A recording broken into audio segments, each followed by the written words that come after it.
નમસ્કાર દર્શક મિત્રો, હું જાહ્નવી નિમાવત અબ તક બુલેટિનમાં આપનું હાર્દિક સ્વાગત કરું છું। વિસ્તૃત સમાચારો જોતા પહેલા જોઈએ આજની મુખ્ય હેડલાઇન્સ। માટે દિલ્હી જઈ રહેલા ખેડૂતો અને પોલીસ વચ્ચે ઘર્ષણ। માર્ચમાં શરૂ થનારી બોર્ડની પરીક્ષા રાજ્યના 1675 કેન્દ્રો પરથી લેવાશે। આબુ રોડ પર પૂરપાટ કારની ઠોકરે 3 રાહદારીઓના મોત। હવે જોઈએ સમાચાર વિગતવાર। ઉત્તર પ્રદેશ અને હરિયાણાના ખેડૂતોએ તેમની અનેક માંગણીઓને લઈને દિલ્હી સુધીની કૂચ શરૂ કરી હતી। પંજાબના ખેડૂતો શંભુ બોર્ડર તરફથી મોટી સંખ્યામાં ટ્રેક્ટર ટ્રોલી લઈને નીકળી રહ્યા છે। સમાચાર સંસ્થા પીટીઆઈ અનુસાર શંભુ બોર્ડર પર કેટલાક પ્રદર્શનકારી ખેડૂતોની પોલીસે અટકાયત કરી છે। ખેડૂતોએ અંબાલામાં શંભુ બોર્ડરે લગાવાયેલા બેરિકેડ તોડવાનો પ્રયાસ કરતા હરિયાણા પોલીસે ખેડૂતોના ચલો દિલ્હી માર્ચમાં સામેલ યુવાનોના જૂથ પર ટીયર ગેસના સેલ છોડ્યા હતા। ગુજરાત માધ્યમિક અને ઉચ્ચતર માધ્યમિક શિક્ષણ બોર્ડની ધોરણ 10 અને 12ની પરીક્ષા 11 માર્ચથી શરૂ થવાની છે, ત્યારે શિક્ષણ બોર્ડ દ્વારા પરીક્ષાના કેન્દ્રો નક્કી કરી દેવાયા છે। આ વખતે ધોરણ 10 અને 12ની પરીક્ષા માટે રાજ્યમાં કુલ 1675 પરીક્ષા કેન્દ્રો નક્કી કરવામાં આવ્યા છે। બોર્ડની પરીક્ષા માટે રાજ્યમાં નવા 54 પરીક્ષા કેન્દ્રો નક્કી કરવામાં આવ્યા છે। શિક્ષણ બોર્ડ સમક્ષ નવા પરીક્ષા કેન્દ્રો અંગેની રજૂઆતો મળ્યા બાદ યોગ્ય ચકાસણીના અંતે કેન્દ્રો નક્કી કરવામાં આવ્યા છે। 2023માં રાજ્યના 1580 કેન્દ્રો પરથી બોર્ડની પરીક્ષા લેવામાં આવી હતી। જો કે આ વખતે કેન્દ્રોની સંખ્યામાં 95નો વધારો થયો છે, જ્યારે ધોરણ 12 સામાન્ય પ્રવાહમાં નવા 21 પરીક્ષા કેન્દ્રો સાથે કુલ 547 કેન્દ્રો નક્કી કરવામાં આવ્યા છે। 2023માં સામાન્ય પ્રવાહના 482 કેન્દ્રો હતા। આમ આ વખતે કેન્દ્રોની સંખ્યામાં 65નો વધારો જોવા મળ્યો છે। જ્યારે ધોરણ 12 સાયન્સના કેન્દ્રોની વાત કરીએ તો ધોરણ 12 સાયન્સમાં આ વખતે 7 નવા પરીક્ષા કેન્દ્રો ઉમેરાયા છે। આ સાથે ધોરણ 12 સાયન્સની પરીક્ષા માટે સમગ્ર રાજ્યમાં 147 કેન્દ્રો નક્કી કરવામાં આવ્યા છે। ગત વર્ષની બોર્ડની પરીક્ષા વખતે ધોરણ 12 સાયન્સમાં 140 કેન્દ્રો નક્કી કરવામાં આવ્યા હતા। આમ ગત વર્ષ કરતાં આ વખતે 7 પરીક્ષા કેન્દ્રોનો વધારો થયો હોવાનું જાણવા મળે છે। ગુજરાતમાં માર્ગ અકસ્માતના વધતા જતા કેસ અને તેનાથી થતા મૃત્યુના આંકડા ચોક્કસ ચિંતાજનક છે। ગત વર્ષે અમદાવાદના ઇસ્કોન બ્રિજ ઉપર નબીરા તથ્ય પટેલે સર્જેલા અકસ્માતમાં 9 લોકોએ પોતાનો જીવ ગુમાવ્યા હતા। આવો જ વધુ એક બનાવ આબુ રોડ પરથી સામે આવ્યો છે, જેમાં બેકાબુ કારે ઠોકરે ચડાવતા 3 રાહદારીઓના ઘટના સ્થળે જ મોત નીપજ્યા છે। આ અંગે પ્રાપ્ત વિગતો મુજબ આબુ રોડ પર આવેલા રીકો વિસ્તારમાં પાટણ પાસિંગની હુન્ડાઈ કારના ચાલકે સ્ટીયરિંગ પરથી કાબુ ગુમાવતા અકસ્માત સર્જ્યો હતો, જેના કારણે સમગ્ર વિસ્તાર મરણચીસોથી ગુંજી ઉઠ્યો હતો। બેકાબુ કારે ત્યાંથી પસાર થઈ રહેલા 12 જેટલા રાહદારીઓને અડફેટમાં લેવા ઉપરાંત આસપાસના અનેક વાહનો તેમજ લારી ગલ્લાને પણ ઠોકરે ચડાવ્યા હતા। એક તરફ જૂનાગઢ પોલીસનો તોડ જોરોશોરો ગાજી રહ્યો છે, તેવા સમયે રાજકોટ વહીવટીતંત્રના એક અધિકારીનો કથિત તોડકાંડનો એક વિડીયો સામે આવતા ખળભળાટ મચી જવા પામ્યો છે। ખાલી ડમ્પરની ચાવી કાઢીને અધિકારી કચેરી જતા રહ્યા બાદ ડમ્પરના ધંધાર્થીઓએ કચેરી ખાતે હોબાળો મચાવ્યો હતો। પ્રાપ્ત વિગતો અનુસાર રાજકોટ તાલુકા મામલતદાર તરીકે ગત વર્ષના નવેમ્બર માસમાં કેએચ મકવાણાની નિમણૂક કરવામાં આવી હતી। હવે આ અધિકારીએ રેતીના વ્યવસાય સાથે સંકળાયેલા ડમ્પરના સંચાલકો પાસે તોડ કર્યાનો આક્ષેપ કરવામાં આવ્યો છે। સમગ્ર ઘટના વિડીયોમાં કેદ થઈ જવા પામી છે, જે વિડીયો અહીં અમે રજૂ કરી રહ્યા છીએ। રાજકોટ ખાતે ભારત ઇંગ્લેન્ડ વચ્ચેનો ત્રીજો ટેસ્ટ મેચ તારીખ 15ના રોજ રમવા જઈ રહ્યો છે, જેના ભાગરૂપે બંને ટીમોનું રાજકોટ ખાતે આગમન થઈ ચૂક્યું છે અને ભારત ઇંગ્લેન્ડ ટીમના ખેલાડીઓએ આજે સવારના આકરી નેટ પ્રેક્ટિસ પણ કરી હતી। વર્ષ 2016માં રાજકોટ ખાતે ભારત અને ઇંગ્લેન્ડ વચ્ચે જ ટેસ્ટ મેચ રમાયો હતો, જેમાં એ મેચ ડ્રો થયો હતો। આજરોજ ઇંગ્લેન્ડ ટીમના બેટ્સમેન ઓલી પોપ અને ભારતીય ટીમના સ્પિન બોલર કુલદીપ યાદવે પ્રેસ કોન્ફરન્સ યોજી માહિતી આપી હતી कि स्पिन में कोई विकेट निकालने और आप ऐसा नहीं कह सकते कि स्पिनर्स डोमिनेट करते हैं हमेशा गेम में, और अगर स्पिनर्स के लिए विकेट हेल्पफुल रहा तो डेफिनेटली स्पिनर्स गेम में आते हैं। और ऑब्वियसली जब आप कोई भी मैच खेलते हैं या फिर कोई भी बॉलर अगर खेल रहा है प्लेइंग 11 में 5 बॉलर आप खेलते हैं तो आप के पाँचों सोचते हैं कि विकेट निकाल के दे टीम के लिए, वो ज़्यादा इंपॉर्टेंट होता है। तो किसी का दिन अच्छा होता है तो वो 4 विकेट 5 विकेट निकालता है, चाहे वो फास्ट बॉलर चाहे स्पिनर हो। तो राजकोट का विकेट आप जैसा आप बोल रहे हैं स्पिन के लिए सपोर्ट करता है, तो होपफुली मैं उम्मीद करता हूँ कि ऐसा हो और जितने भी स्पिनर खेलें और वो परफॉर्म करें, टीम को जीत दिलाएं। अभी आपको बोलना नहीं चाहिए कि बैटिंग विकेट है। आई मीन मुझे ऐसा लगता नहीं कि बैटिंग विकेट ऐसा नहीं है कि बिल्कुल ही 800 रन बनेंगे 700 रन बनेंगे, ऐसा कुछ नहीं कह सकते। बट हाँ डेफिनेटली बैटिंग बेटर विकेट रहेगा। जैसे कि आप रैंक टर्नर पे खेलते हैं तो वैसा आपको इतना देखने को नहीं मिलेगा रैंक टर्नर जैसा। काफ़ी लाइव विकेट रहेगा और काफ़ी अच्छा रहेगा क्रिकेट के लिए। I'm not sure about my position because अभी मैच में अभी 2 दिन है. So if I get the opportunity, I'll be more than happy. And I don't think too much about if I'm playing or not. I just enjoy my day and just keep working hard. That's my process. And combination is such thing. It matters a lot in a team game. And simple as that. Yeah, not at all. I think everyone bats differently in this team. I think we're not allowed to say Bazball, but the style that we're playing isn't always about attacking. A lot of the time it's about absorbing pressure when we need to absorb pressure, and then when we feel like we've got a good time to put pressure back on the bowler, you're 100% back in the changing room to put that pressure back on the bowler and try and make your mark. But if someone's bowling a really good spell of bowling, we also realise we might need to just sort of hold tight and get through the spell of bowling as well. The mood's good, but no, I don't think so. I think we realise the skill set of the Indian team, especially away from home as well now, but also especially in their own conditions. But the mood in our team's good. It's confidence. We realise we're coming up against one of the best teams in their own conditions, so we realise that we need to be at the top of our game to succeed. But the mood's good. But it feels like a good series. It's going to be an exciting few games. Support's been great. I think I wasn't in the team. I wasn't in the 11 when he took the captaincy role. So I think firstly it was nice for him to pick me a while ago. But I think he made it pretty clear that I was the man for the number 3 job, and that just gave me a lot of confidence. I wasn't thinking I've got 2 innings to make it my own. I kind of said you're going to get a run, you're going to get a good crack at number 3. So I think that's just a massive sort of confidence booster for me that he gave me. But no, his man management's excellent. He seems like he's got as much time for everyone in the squad, whether that be the physio, the doctors, as he does for his 11 on the pitch as well, which is a massive attribute that he's got.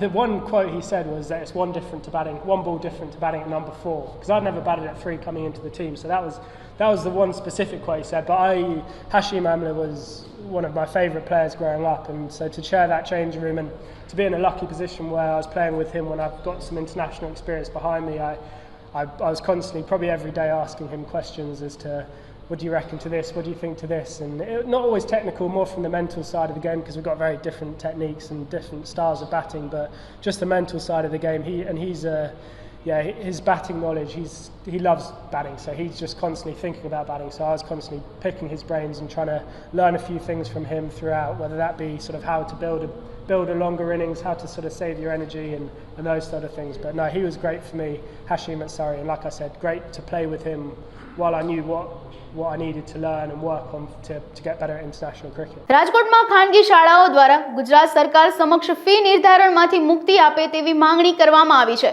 ગુજરાતમાં fee નિર્ધારણ સમિતિની રચના વર્ષ 2017માં કરવામાં આવી છે. આ સમિતિ રાજ્યમાં કુલ અમદાવાદ, વડોદરા, સુરત અને રાજકોટમાં કાર્યરત છે. સરકાર વિભાગની 2020-2023ની શાળાની ફી નિર્ધારિત કરી છે. એફઆરસીમાં ફી વધારાનો ચુકાદો સત્ર પૂર્ણ થાય ત્યારે કરવામાં આવે છે, જેથી વાલીઓ અને સંચાલકો વચ્ચે વારંવાર ઘર્ષણ જોવા મળે છે. સૌથી પ્રથમ તો अब तकના સર્વે દર્શક મિત્રોને મા સરસ્વતીના પ્રાગટ્ય દિવસ એટલે કે વસંત પંચમીના પૂર્વ દિવસ નિમિત્તે ખૂબ ખૂબ શુભકામના.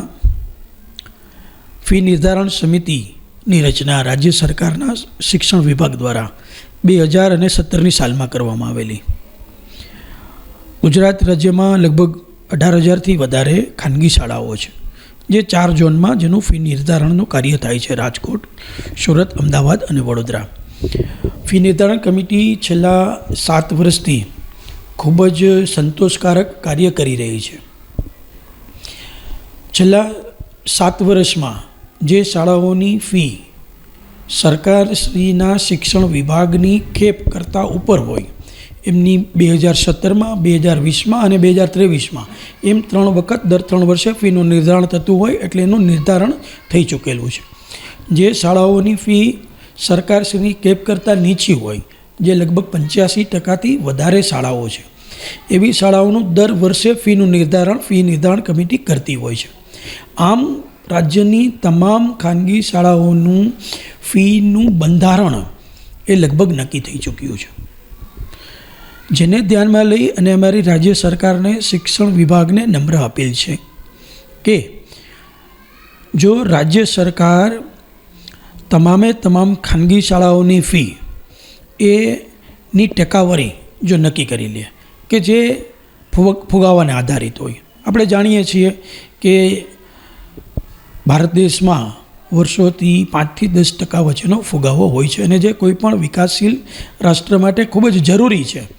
તો એ ફુગાવાને ધ્યાનમાં લઈ અને રાજ્ય સરકાર જો ટકાવારીનું ધોરણ નક્કી કરે કે જેમાં રાજ્ય સરકારના નિષ્ણાંતો હોય, શિક્ષણ શાસ્ત્રીઓ હોય, શાળા સંચાલક મંડળ હોય, બધાને સાથે લઈ અને એવો કોઈ નિર્ણય લેવામાં આવે કે જેમ કે કોઈ પણ શાળાની ફી 50,000થી નીચે હોય તો એમને 7 થી 10% વધારો, 50,000 થી 1 લાખ વચ્ચે હોય તો એમને 5 થી 7% વધારો, 1 લાખથી વધારે ફીસ હોય તો 4 થી 6% વધારો. આવો કોઈ માનો કે વધારો નક્કી કરી અને ફીનું નિર્ધારણ કરવામાં આવે તો ફી નિર્ધારણ સમિતિ ઉપરનું ભારણ છે એ પ્રમાણમાં ઘટશે અને ફીનું નિર્ધારણ છે એ સમયસર થશે.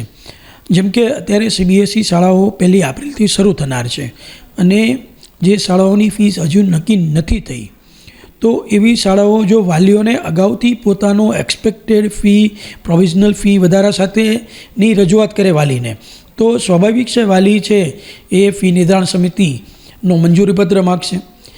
હવે જો શાળા જે છે વર્ષના અંતે ફીનો વધારો માગે તો ત્યારે પણ વાલીને પ્રશ્ન થાય કે તમે અમને અગાઉથી જાણ નથી કરી.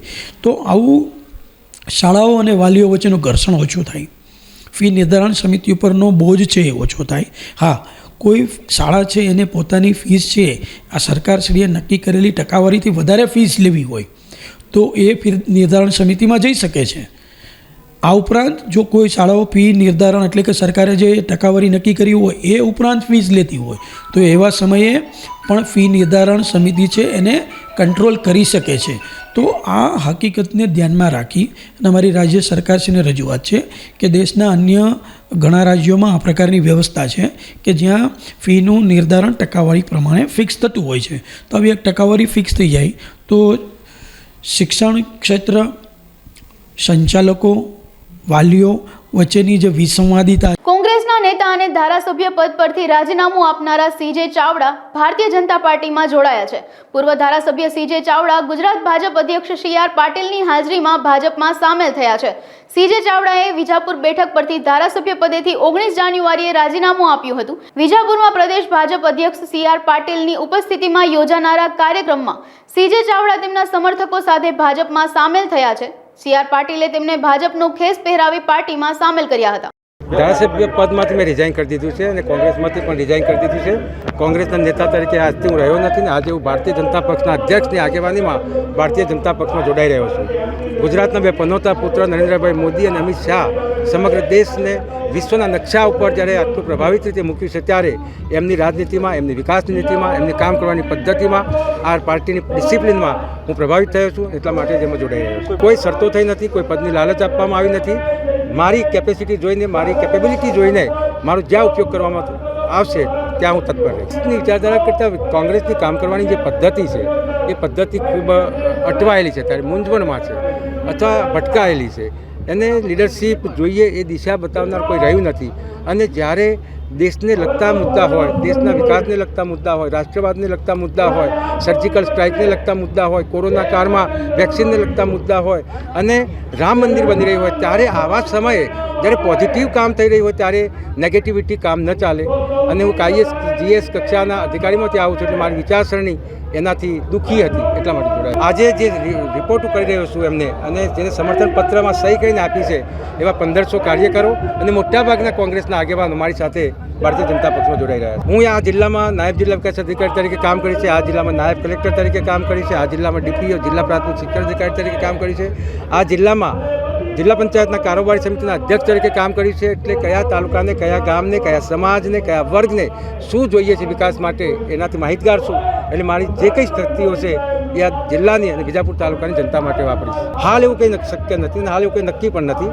મારી જ્યાં ચૂંટણી લડવાની થશે અથવા તો જે કામ કરવાનું થશે એ કરજો. રાષ્ટ્ર વેપાર ઉદ્યોગ મહામંડળ દ્વારા જે એક્સપોનું આયોજન કરવામાં આવ્યું છે તેનાથી રાજકોટ સૌરાષ્ટ્રના નાના ઉદ્યોગોને ઘણો ફાયદો મળ્યો છે. તેમના માટે આ એક્સપો આશીર્વાદ રૂપ પણ નીવડ્યો છે. એક્સપોના બીજા જ દિવસે ખૂબ મોટા પ્રમાણમાં વિદેશી ઉદ્યોગકારો સ્ટોલની મુલાકાતે આવ્યા હતા. નાના ઉદ્યોગકારો સાથે તેઓએ નિકાસ માટેના કરારો પણ કર્યા હતા. વેપાર ઉદ્યોગ મહામંડળનો મુખ્ય હેતુ એ જ છે કે નાના ઉદ્યોગકારોને નિકાસનો લાભ પૂરતો મળી રહે. મેં આ મારો સ્ટોલ છેલ્લા 5 વર્ષથી અમે લોકો હોમમેડ ચોકલેટનું પ્રોડક્શન કરીએ છીએ. દિવાળી ઉપર ગિફ્ટ હેમ્પર વગેરે બધું કસ્ટમરની રિક્વાયર મુજબ કસ્ટમાઇઝ કરીને આપીએ છીએ. હમણાં જ શિયાળાની સિઝન હોવાથી અમે ચોકો ચીક્કી ઉપર ચોકલેટ ઉપર ચીક્કીનું કોટિંગ કરી અને એ વસ્તુ પણ બનાવીએ છીએ. એ ઉપરાંત પૂરી પાણીપુરીની પૂરી એ પણ અમારું પ્રોડક્શન છે કે જેમાં મારી પાસે મેં પોતે ડેવલપ કરેલું ફ્રાયર મશીન છે. એમાં હું પૂરીને ફ્રાય કરી અને હું આપું છું. અને ગામમાં જે પૂરી મળે છે એના કરતાં 20% તેલ એ મારી પૂરીમાં હોય છે. અને સંપૂર્ણપણે મશીનથી બનેલી મશીનમાં તળાયેલી પૂરી ફક્ત પેકિંગ કરતી વખતે હાથ અડે એટલું જ એમાં ઓલી છે. પાણીપુરીમાં અમે સંપૂર્ણપણે હાઇજેનિક વસ્તુનું અમે ધ્યાન રાખી અને કરીએ છીએ. હોમમેડ ચોકલેટમાં પણ અમે નાના મોટા પેકિંગ અને કસ્ટમાઇઝ હેમ્પર્સ પણ અમે બનાવીએ છીએ કે જે લગ્નગાળાની સિઝનમાં અને અન્ય જગ્યાએ ગિફ્ટ તરીકે બર્થડેમાં, પછી બેબી બોય બેબી ગર્લમાં અત્યારે એમ કે પેંડાનું ચલણ ઓછું થયું છે, એને બદલે ચોકલેટનું ચલણ બહુ વધારે છે. અને એનાય કસ્ટમાઇઝ બોક્સ બનાવી અને અમે કસ્ટમરને આપીએ છીએ.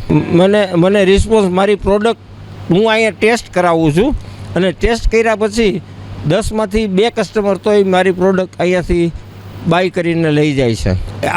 આવનાર સમયમાં અમે આ જ ચોકલેટની અંદર ડ્રાયફ્રૂટ અને જે કંપનીની બ્રાન્ડેડ હેઝલનટથી બનેલી જે ફેરેરો રોસ્ટર ને એ ટાઈપની ચોકલેટ્સ જે આવે છે એ પણ અમે બનાવવાના પ્લાનિંગમાં છીએ અને એ બનાવશું. મારું નામ અંકુર સૂચક છે, રિપ્રેઝેન્ટિંગ દુર્ગા પ્રકાશન રાજકોટ. ફર્સ્ટ ઓફ ઓલ આના ઓર્ગેનાઇઝર્સ જે કહીએ પરાગભાઈ તેજુરાનો તહે દિલથી આભાર માનીએ છીએ. રાજકોટ માટે અમૂલ્ય અવસર છે આ. જેમ ટ્રેડિશનલમાં કહેવાતું કે અટાણું કરવા જઈએ છીએ, આજની કોર્પોરેટ લેંગ્વેજમાં કહીએ છીએ એક્ઝિબિશનમાં પાર્ટિસિપેટ થવાથી આજે ઇન્ડિયા અને આઉટ ઓફ ઇન્ડિયા એટલે ફોરેનથી આવતા ડેલિગેટ સુધી ડાયરેક્ટ આપણે કોન્ટેક્ટ કરી શકીએ છીએ.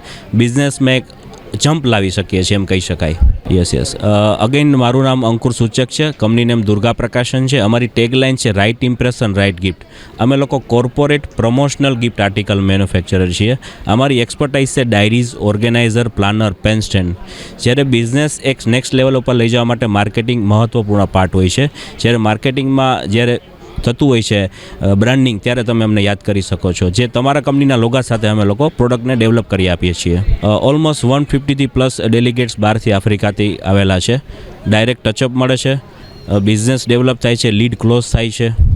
અમે લોકો એક્સપોર્ટમાં કામ કરીએ છીએ, પણ આજને કરંટનું 2 દિવસ બીજો દિવસ આજે પૂર્ણ થઈ રહ્યો છે. ઓલમોસ્ટ 6 થી 7 લીડ પોટેન્શિયલ ક્લોઝ થઈ છે. मेरा नाम प्रभात नेपाल है, विच मीन्स मॉर्निंग इन संस्कृत. तो इन अनदर वर्ड मेरा नाम सुबेरा है, सुबह प्रभात. नमस्ते. एक्चुअली मैं नेपाल का हैंडीक्राफ्ट को रिप्रेजेंट कर रहा हूँ और यहाँ पर मैं गुजरात में पहली बार आया हूँ. तो यहाँ का जिस तरह आपका पूरा डिश बहुत मीठा है, यहाँ के लोग भी उसी तरह बहुत मीठे हैं. It's really a good opportunity. यहाँ पर हम लोग बेसिकली नेपाल का इंटायर हैंडीक्राफ्ट को रिप्रेजेंट करने आए हैं. यहाँ पर हमारे पास अराउंड 27 डिफरेंट वेराइटीज़ है. फ्रॉम शीप वूल, ये भेड़ का बाल से बना हुआ खिलौना है, ये उनके माला है, ये प्रेयर व्हील्स है, ये प्रेयर फ्लैग है. तो ऐसे ही यहाँ पर ऑल ओवर 27 है. यहाँ पर रुद्राक्ष भी है और हेल्थ के लिए सिंगिंग बॉल्स भी है. जी रिस्पॉन्स बहुत बढ़िया है और हम लोग यहाँ पर नॉर्मली डिस्प्ले के लिए है. तो ऑब्वियसली इट्स रियली गुड. और बहुत लोग एक्चुअली कितने लोगों को कुछ मालूम भी नहीं होता, तो यहाँ पर हमारे लिए ये ग्रेट अपॉर्चुनिटी है. यहाँ पर आए, यहाँ पर नया कुछ सीखा, नया डिश भी ट्राई किया और यहाँ के लोग से बातचीत भी हुआ. तो I really like coming here and hope next year भी मैं यहाँ पर आ पाऊँ. સુરતના અન્નપૂર્ણા માતાજી મંદિર સંકુલ સ્થિત આવેલા સિદ્ધિવિનાયક ગણપતિ મંદિર ખાતે ગણપતિ પ્રાગટ્ય દિવસની ભવ્યથી ભવ્ય ઉજવણી કરવામાં આવી હતી. ગણપતિ પ્રાગટ્ય દિવસ નિમિત્તે મંદિરમાં યજ્ઞ તથા સિદ્ધિવિનાયક ગણપતિના ભવ્ય દર્શનનું આયોજન કરવામાં આવ્યું હતું. વહેલી સવારથી જ મોટી સંખ્યામાં લોકો ભગવાન ગણેશના દર્શન કરવા માટે મંદિરે એકઠા થઈ રહ્યા છે. 125 જેટલા યુગલો મંદિર દ્વારા આયોજિત ગણેશ યજ્ઞમાં જોડાયા. અમે સંયુક્ત નિવેદન થકી આજના કાર્યક્રમ બાબતે કહેવાનું કે પાલ સિદ્ધિવિનાયક મંદિર એટલે સુરતનું આજે ખૂબ પ્રખ્યાત મંદિર અને અગ્રગણ્ય મંદિરોમાં કહી શકાય તેવું આ મંદિર લોકોની આસ્થા ધીરે ધીરે અહીંયા વધી રહી છે. અને 2009માં પ્રાણ પ્રતિષ્ઠા થયા પછી મુંબઈ જેવી જ આ પ્રતિકૃતિ સિદ્ધિવિનાયક દેવતાની આ મૂર્તિ એને જોઈને લોકો અભિભૂત થતા હોય છે. તેને કારણે લોકોમાં શ્રદ્ધા અને વિશ્વાસ ખૂબ વધ્યો છે. મૂળ વાત એ છે કે આજે મહા મહિનાની શુક્લ પક્ષની ચોથ એટલે કે માઘી ગણેશ કહેવાય.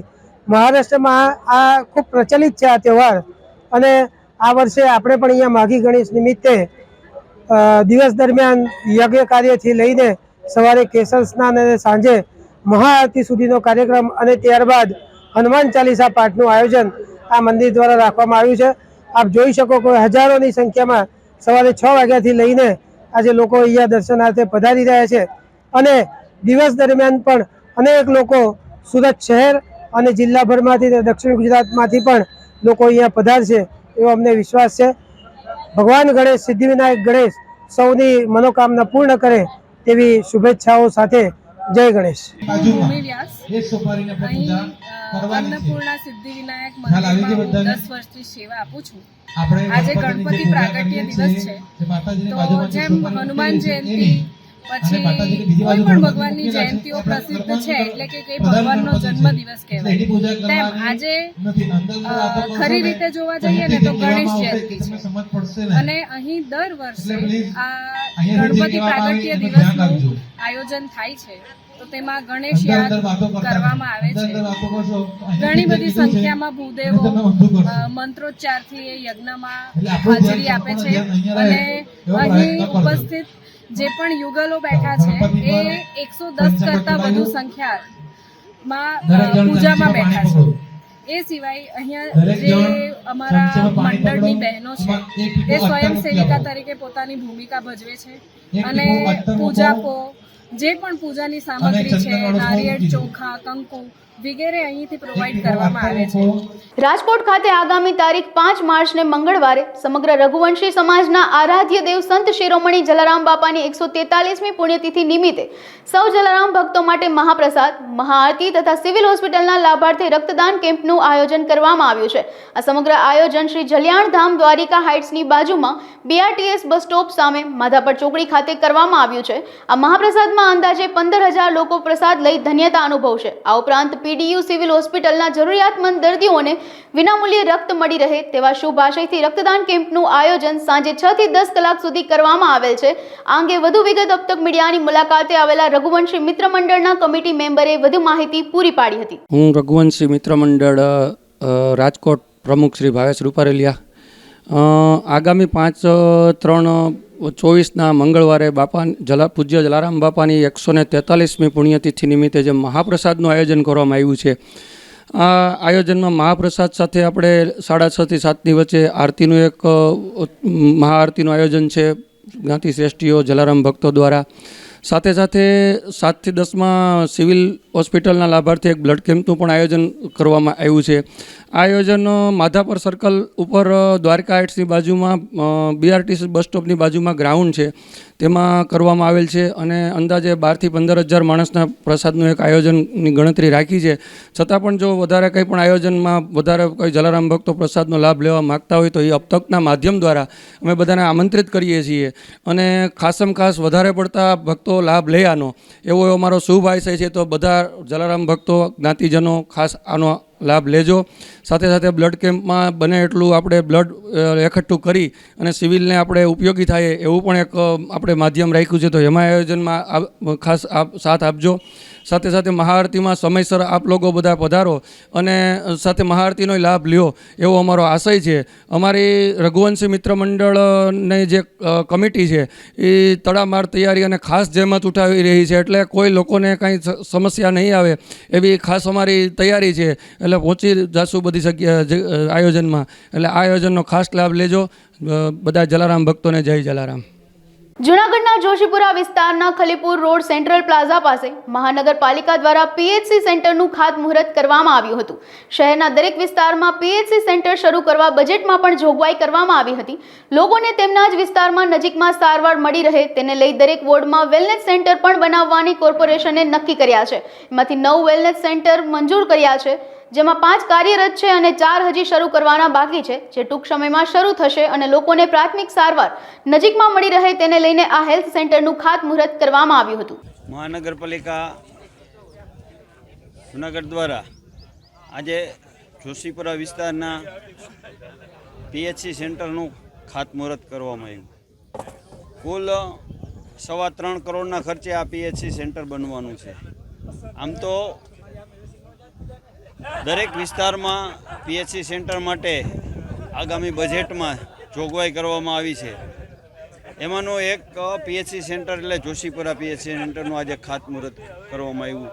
દરેક વોર્ડમાં વેલનેસ સેન્ટર પણ બનાવવાના કોર્પોરેશને નક્કી કર્યા છે. એમાંથી 9 વેલનેસ સેન્ટરો મંજૂર થયા છે, હેલ્થ એન્ડ વેલનેસ સેન્ટરો. એમાંથી 5 કાર્યરત છે, 4 હજી શરૂ કરવાના છે, એ પણ ટૂંક સમયમાં શરૂ થશે. એટલે લોકોને પ્રાથમિક સારવારની સુવિધા એ રહેતા હોય નજીક મળી રહે એ હેતુથી આ હેલ્થ સેન્ટરનું આજે ખાતમુહૂર્ત કર્યું. આવનારા દિવસોમાં આ નવું બિલ્ડિંગ બનીને આ વિસ્તારના લોકોને આ હેલ્થની સેવા સુચારુ રીતે મળતી થાય એ માટેનો એક આ પ્રયત્ન હતો.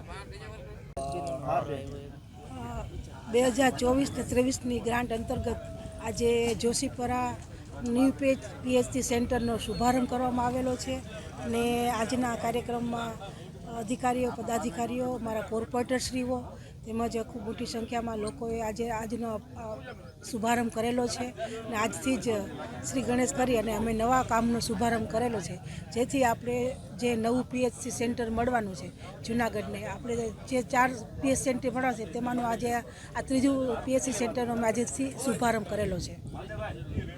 સુરતના ઉત્તરાણ વિસ્તારમાં ઘરફોડ ચોરીનો મામલો સામે આવ્યો છે. રૂપિયા 1.90 લાખની ચોરી કરતા પોલીસે આરોપી સીતારામ રાધેશ્યામ કુશવાહની ધરપકડ કરી છે. આરોપી પાસેથી ચોરીના સોના ચાંદીના ઘરેણા કબજે કર્યા છે. સમગ્ર ઘટનામાં ઘર માલિક બહાર ગામ જતા હતા ત્યારે તેની બાઇક તેમને આપીને ગયા હતા. બાઇકની ચાવીમાં ઘરની ચાવી પણ હતી, તેથી તેણે ઘરની ડુપ્લિકેટ ચાવી બનાવીને ચોરીને અંજામ આપ્યો હતો. દામનગરમાં સરદાર ચોકથી નગરપાલિકા કચેરી ખાતે કાયમી રસ્તો આપવાની માંગ સાથે ચીફ ઓફિસરને આવેદનપત્ર આપવામાં આવ્યું હતું. ખેડૂતો અને ખોડિયારનગરને કાયમી રસ્તો મળે તે માટે નાણાકીય જોગવાઈની દરખાસ્ત પૂર્વે દબાણ હટાવીને કાચો રસ્તો ત્વરિત આપોની બુલંદ માંગ સાથે આવેદનપત્ર પાઠવી સમસ્ત ખેડૂત સમાજ ખોડિયારનગરના રહીશોની વિશાળ રેલી સરદાર ચોકથી નગરપાલિકા કચેરી ખાતે કાઢવામાં આવી છે. આ રેલીમાં કાયમી રસ્તો આપોના સૂત્રોચ્ચાર લોકોએ કર્યા હતા.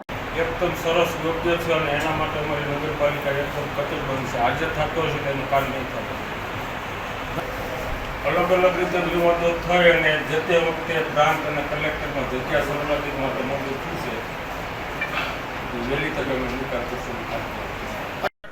ખૂબ પ્રચાર અભિયાનો કરતી હોય અને વિકાસને વરેલી આ સરકાર હોય તેવા સમયે ખૂબ મોટા પ્રમાણમાં ખેડૂતો અને ખોડિયારનગર આર્થિક પછાતને કાયમી રસ્તો ન હોય, માત્ર ગણ્યા બેઠા 1-2 દબાણદારોને રાજી રાખવા નગરપાલિકામાં 32 લાખની ગ્રાન્ટ પાછી ગઈ હોય, 3 વખત આ પ્રાથમિક સુવિધા રસ્તાની સુવિધા માટે ઠરાવો થયા હોય, તે ઠરાવ રદ કરવા માટે થઈ પણ વર્તમાન શાસકો પ્રયત્નશીલ રહેતા હોય અને ખોડિયારનગર અને ખેડૂતોને કાયમી રસ્તો ન મળે તેવો હટાત્મક પ્રવૃત્તિ કરતા હોય તેમના પર લેન્ડ ગ્રેબિંગ એક્ટ હેઠળ કડક કાર્યવાહી કરીને પણ આ લોકોને પ્રાથમિક અને કુદરતી અને બંધારણીય હક આપવો જોઈએ તે સરકારની અને પ્રશાસનિક વ્યવસ્થાની પ્રથમ ફરજ બનતી હોય. ત્યારે એટલી મોટી માત્રામાં હેરાન થતા હજારો પરિવારને એના હક અધિકાર સમાપ્ત કરી અને એકલ દોકલ 2-3 દબાણદારો જ્યારે દબાણ કરતા હોય ત્યારે દબાણ તંત્રએ, પ્રશાસનિક વ્યવસ્થાએ ત્વરિત હટાવી અને ખોડિયારનગર અને ખેડૂતોને રસ્તો આપવો જોઈએ એવી બુલંદ માંગ સાથે આજરોજ દામનગર નગરપાલિકાના ખોડિયારનગરના રહીશો અને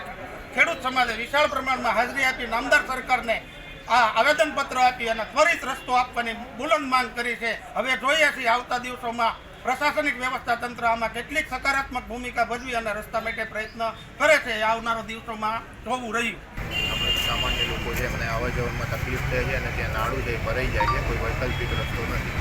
તે માટે આપણે રેલવેની અંદર પણ જે માપણી કરાવવાની હતી કરાવી દીધી છે, એનો લેખ પણ આવી ગયો છે આપણી જોડે માપણી થઈ હતી અને હાલ મામલતદાર સાહેબ થ્રુ એ પ્રાંત ઓફિસમાં આપણે મોકલી આપ્યું છે જે જગ્યા માટેની વસ્તુ. એટલે આગળની જે કામગીરી છે ભાઈએ જેમ કીધું એમ ઝડપથી અમે કરી અને વૈકલ્પિક રસ્તો જે કમની સિઝન છે આવે એ પહેલાં ઝડપથી ચાલુ થાય એવું પ્રયત્ન કરીશું. હાલ સમાચારમાં બસ આટલું જ. વધુ સમાચાર માટે જોતા રહો અબ તક. નમસ્કાર.